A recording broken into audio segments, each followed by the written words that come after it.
ধন্যবাদ মাননীয় স্পিকার। আজকে আমার একটা বিরল সুযোগ এসেছে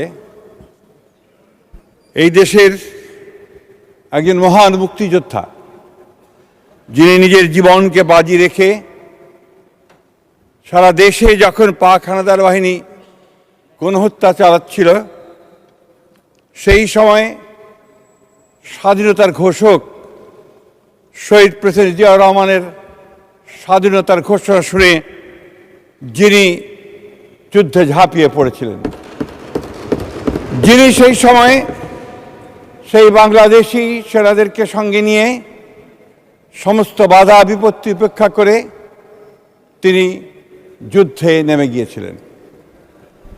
মাননীয় স্পিকার, আমি আপনাকে অভিনন্দন জানানোর সুযোগ পাইনি স্পিকার হওয়ার পরে।